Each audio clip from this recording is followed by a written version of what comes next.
இன்றைக்கி நம்ம கிச்சனில் சமோசா பண்ண போகிறோம். சமோசானா வெங்காயத்தில் உருளைக்கிழங்குலாம் இல்லை, முட்டை வச்சு சமோசா பண்ண போகிறோம். நம்ம எப்பயுமே டீ கடையிலலாம் போனோம்னா சமோசா தான் ரொம்ப விரும்பி சாப்பிடுவோம். நம்ம வீட்டிலையே அதுவும் முட்டை வச்சு ஒரு சமோசா பண்ண போகிறோம். ரொம்ப சூப்பராக இருக்கும், ரொம்ப ஈஸியாகவும் இருக்கும். வாங்க சமோசா எப்படி பண்ணலாம் அப்படிங்கிறத பார்க்கலாம். முட்டை சமோசா பண்ண போகிறோம். மைதா 200 கிராம் எடுத்திருக்கேன். மாவு பிசைஞ்சு வச்சுட்டு அதுக்கப்புறமா முட்டையை வறுத்து எடுத்துக்கலாம். மைதாவுக்கு பதில் நீங்கள் கோதுமை மாவு கூட சேர்த்துக்கலாம். தேவையான உப்பு கலந்துக்கலாம்.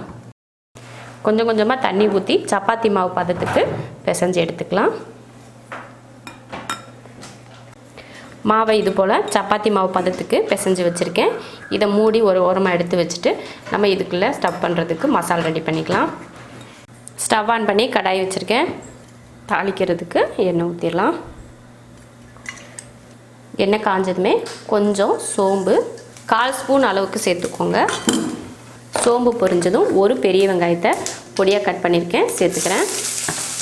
அது கூடவே கொஞ்சம் கருவேப்பிலையும் கட் பண்ணி சேர்த்துக்கலாம்.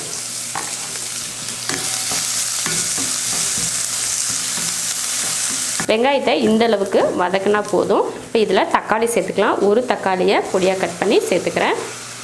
கொஞ்சம் மஞ்சள்தூள். தக்காளி நல்லா வதங்கட்டும். தக்காளி நல்லா வதங்கிருச்சு. இதில் 1/4 ஸ்பூன் அளவுக்கு கரம் மசாலா, 1/2 ஸ்பூன் அளவுக்கு மிளகாத்தூள். பச்சை மிளகாயெல்லாம் சேர்த்துக்கல, அதனால் காரம் உங்களுக்கு எந்த அளவுக்கு வேணுமோ அந்த அளவுக்கு சேர்த்துக்கலாம். இஞ்சி பூண்டு பேஸ்ட் கொஞ்சம் ஒரு 1/4 ஸ்பூன் அளவுக்கு. இதை வதக்கிடலாம். இஞ்சி பூண்டு அந்த போட்ட மசாலோட பச்சை வடை போகிற வரைக்கும் நல்லா வதக்கியாச்சு. இப்போ இதில் முட்டை சேர்த்துக்கலாம். அடுப்பு நான் சிம்மில் தான் வச்சுருக்கேன். 4 முட்டை உடைச்சி சேர்த்துக்கலாம்.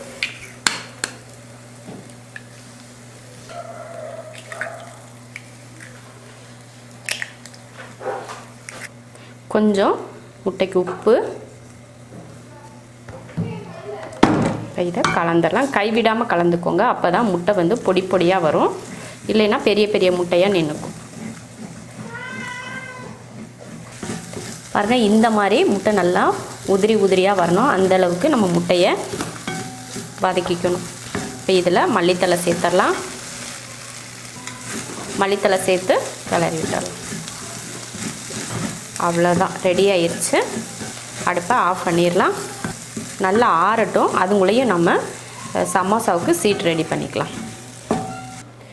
எப்போ நம்ம சப்பாத்திக்கு தேய்ப்போம் இல்லையா, அது போல் ஒரு உருண்டை எடுத்துக்கலாம். எடுத்துட்டு 2 பக்கம் மாவு தேய்ச்சி நல்ல மெலிசாக தேய்ச்சி எடுத்துக்கலாம். நீங்கள் வந்து மைதா மாவுக்கு பதில் கோதுமை மாவு கூட நீங்கள் சேர்த்துக்கலாம், அதுவும் நல்லாயிருக்கும். இது போல் நல்ல மெலிசாக தேய்ச்சி எடுத்துக்கணும். இப்போ இதை தோசைக்கல்லில் போட்டு எடுத்துக்கலாம். நல்ல மெலிசாக இருக்கணும், அப்போ தான் நம்ம சமோசா சாப்பிட்றப்போ சாப்பிட்டா ரொம்ப நல்லாயிருக்கும். நல்ல முரடாக இருந்துச்சுன்னா நம்ம சாப்பிட்றப்போ கடிக்கிறப்போ மொறுன்னு இருக்கும். இந்த மாதிரி மெலிசாக போட்டுக்கிட்டிங்கன்னா தான் சாப்பிட்றதுக்கு நல்லாயிருக்கும்.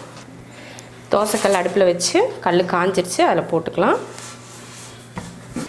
ரொம்ப வேக வைக்கக்கூடாது. இந்த பார்த்திங்களா, இந்த மாதிரி கலர் மட்டும் மாறினா போதும். இப்போ திருப்பிக்கலாம். ஒரு 2 செகண்ட் மட்டுமே நீங்கள் திருப்பி போட்டு எடுத்துக்கிட்டிங்கன்னா போதும். அந்த வெள்ளை கலர் தெரியுது பார்த்திங்களா, நல்லா கலர் மாறுறது, அது மாறினா மட்டும் போதும்.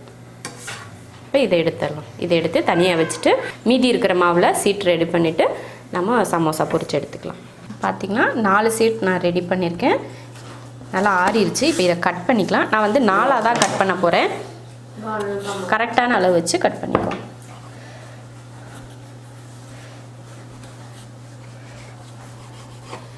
இப்போ 2ஆக கட் பண்ணியிருக்கோம் இல்லையா, இப்போ மறுபடியும் இந்த மாதிரி இதுலேயும் பாதியாக கட் பண்ணிக்கலாம்.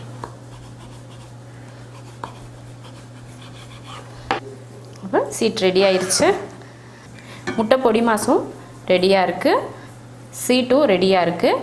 இதில் கொஞ்சம் மைதா மாவு எடுத்திருக்கேன், 1 ஸ்பூன் அளவுக்கு. அதில் கொஞ்சம் தண்ணி சேர்த்துக்கலாம் ஒட்டுறதுக்காக. ஊற்றி இதை கலந்துட வேண்டியதான். அவ்வளோதான், இதையும் கலந்தாச்சு. அடுத்து ஒவ்வொரு சீட்லேயும் நம்ம வந்து ஃபில் பண்ணிக்கிறது தான்.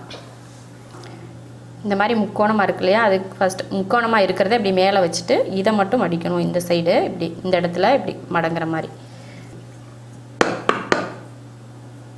இதில் கொஞ்சம் நம்ம கலந்தோம்ல மைதா, அதையே வச்சு ஒட்டுறதுக்காக இந்த மாதிரி ஓரத்தில் தடவிக்கணும். தடவிட்டு இதை வந்து இப்படி மடிச்சிடணும்.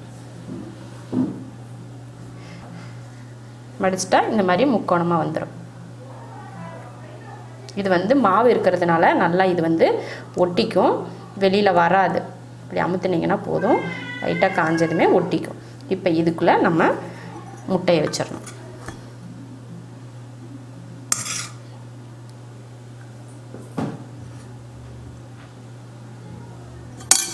ஒரு ஸ்பூன் 1.5 ஸ்பூன் அளவுக்கு வச்சுக்கிட்டால் போதும்.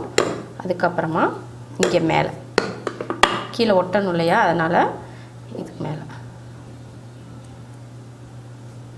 நல்லா வெளியில் வராத அளவுக்கு ஒட்டிக்கோங்க. இதை வச்சு இப்படி வச்சு மூடிடணும். நல்லா இழுத்து டைட்டாக இப்படி மூடிக்கோங்க. பாருங்கள், கீழேயும் நல்லா ஒட்டிடுச்சு, இதுவும் நல்லா ஒட்டியாச்சு. இது போல் எல்லா சமோசாவையும் ஃபில் பண்ணி எடுத்துக்கலாம். சமோசாவுக்கு முட்டை ஃபில் பண்ணி எடுத்து வச்சாச்சு. இப்போ எண்ணெயில் போட்டு பொரிச்சு எடுத்துக்கலாம். இப்போ எண்ணெய் காஞ்சிருச்சு, அதில் சமோசா போட்டுக்கலாம்.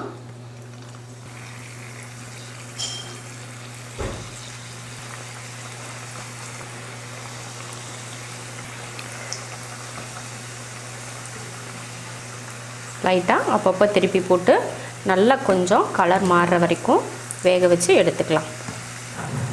நம்ம சீட் ரெடி பண்ணுறப்போ லைட்டாக அதை வேக வச்சு தான் எடுத்துருக்கோம், அதுலேயே ஓரளவுக்கு வெந்திருக்கும். இப்போ எண்ணெயில் பொரிக்கிறப்பையும் நல்லா அந்த பேலன்ஸ் இருக்கிற மாவும் வெந்துடும். கலர் லைட்டாக மாறுற வரைக்கும் வேக வச்சுட்டு எடுத்துக்கலாம். இப்போ சமோசா ரெடி ஆயிடுச்சு, எடுத்துடலாம். நல்லா வெந்துருச்சு, கலரும் பார்த்திங்கன்னா நல்லா மாறி இருக்குது. இப்போ எடுத்துடலாம். எண்ணெயை நல்லா வடிய வச்சுட்டு வேறு பாத்திரத்துக்கு மாற்றிக்கலாம். இதே போல் எல்லா சமோசாவையும் போட்டு எடுத்துக்கலாம். முட்டை சமோசா ரெடி ஆயிடுச்சு. 200 கிராம் மாவில் இவ்வளோ சமோசா வந்திருக்கு பாருங்கள். ரொம்ப சிம்பிளாக பண்ணக்கூடிய சமோசா. அந்த சீட் மட்டும் நீங்கள் கரெக்டாக மடிச்சிட்டிங்கன்னா போதும், சமோசா நம்ம வீட்டிலையே செஞ்சு சாப்பிட்லாம். ரொம்ப டேஸ்ட்டாகவும் ரொம்ப ஹெல்த்தியாகவும்.